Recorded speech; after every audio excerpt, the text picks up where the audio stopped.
मातरम।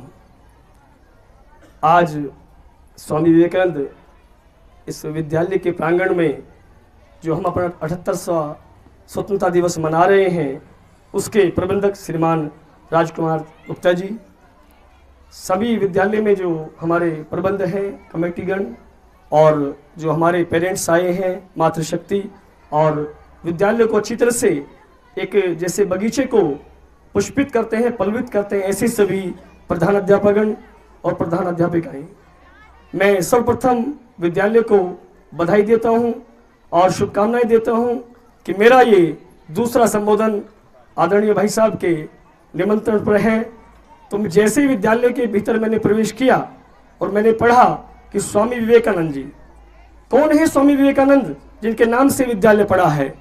कौन थे वो ऋषि जिन्होंने शिकागो में धर्म संसद में भारतीय परंपरा को और भारतीय संस्कार संस्कृति को इस तरह से जीवंत कर दिया कि सारा देश उस धर्म संसद में भारती की जय जयकार करने लगा। मैं चाहता हूं कि ये 27 से शिकागो की यात्रा जो है, यहां से भी ऐसे स्वामी विवेकानंद निकले जो जाकर शिकागो में और पूरे विश्व में इस विद्यालय का नाम गौरवान्वित करें और पुष्पित पल्लवित करें। बच्चों, जैसा कि अभी कुछ राष्ट्रगान से पूर्व और उसके बाद में भी हमारे संचालक ने जब आह्वान किया वंदे मातरम के लिए, गणेश वंदना के लिए, तो मैं देख रहा था बच्चों की परफॉर्मेंस को। वास्तव में इससे पता लगता है कि विद्यालय का जो बीजारोपण है, वो संस्कारी रूप पौधा किस तरह से आगे बढ़ रहा है, पुष्पित हो रहा है, पल्लवित हो रहा है। इसमें भाई साहब की, राजकुमार गुप्ता जी की अथक प्रयास और जो उनकी मानसिकता के साथ वैचारिक मानसिकता है, उनके जो संस्कार, जो स्वामी गुरुकुल प्रभात आश्रम से उनकी जो विद्या उन्होंने ली है वेदों की, और आधुनिकता को वेदों के साथ जो समागम किया है, संगम किया है, वो अद्भुत है, अकल्पनीय है। ये विद्यालय इसलिए नहीं जाना जाता, जहां शिक्षा ग्रहण होती है वहां से अनेक हमारी मातृशक्ति, हमारी बालिकाएं, जो केवल विद्या के लिए सर्विस करना, नौकरी करना ही हमारा ध्येय नहीं होता। विद्यार्थी हर क्षेत्र में निकलते हैं, वो चाहे राजनीति का क्षेत्र हो, वो कृषि का क्षेत्र हो, उद्योग का क्षेत्र हो, या पेरिस ओलंपिक में जिसे मनु भाकर ने 2 गोल्ड मेडल जीतकर मां भारती का नाम रोशन किया है। ये विद्यालय की देन होती है। विद्यालय से संस्कार निकलते हैं, शिक्षा निकलती है, जो पूरे भारत को और संसार को अपनी विकास से और अपनी आभा से सुशोभित करती है। बच्चों, मैं देख पा रहा हूं कि आज विद्यालयों में कहीं कहीं कुछ दूषित मानसिकता भी जन्म ले रही है।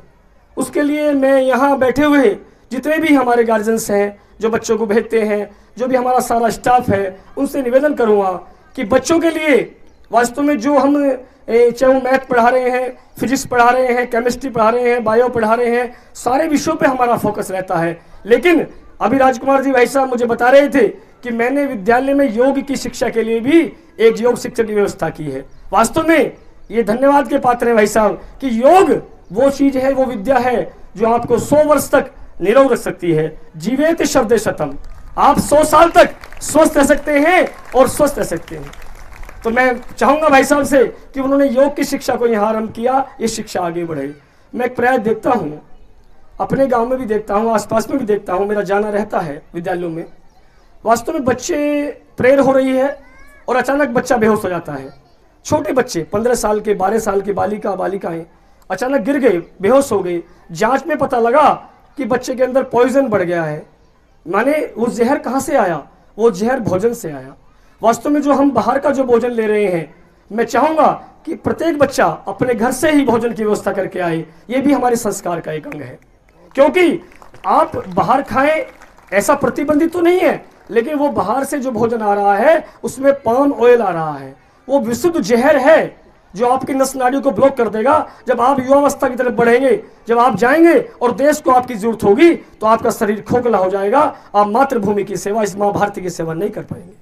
तो उसके पीछे मेरा आह्वान है, मेरा निवेदन भी है कि बच्चों, आज इस पावन अवसर पर जब देश सारा अपना 78वां स्वतंत्रता दिवस मना रहा है, हमारा विद्यालय मना रहा है, तो हम कोई ना कोई जो छोटे बच्चे हैं, वो मेरी बात को शायद ना पकड़ पाए, लेकिन मैं निवेदन करूँगा, अनुरोध करूँगा भाई साहब के उपस्थिति में कि जो 10 के कक्षा 9, 10, 11, 12 के जो बच्चे हैं, वो आज कोई भी एक ऐसी चीज इस स्वतंत्रता के अवसर पर कोई एक बुराई का त्याग यहीं करेंगे, इसी पंडाल में त्याग करेंगे, और जो अगला हम अवसर मनाएंगे, अगला अवसर जो आएगा मनाने का, तब तक हमारे बीच से वो बुराई निकल चुकी होगी और हमारा मन विशुद्ध, पावन और सुशोभित हो जाएगा।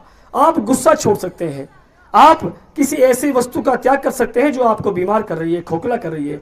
कोई आप अपने भीतर से ऐसी गंदगी को त्याग कर सकते हैं जो आप ईर्ष्या के रूप में है, किसी को नष्ट करने की भावना के रूप में है।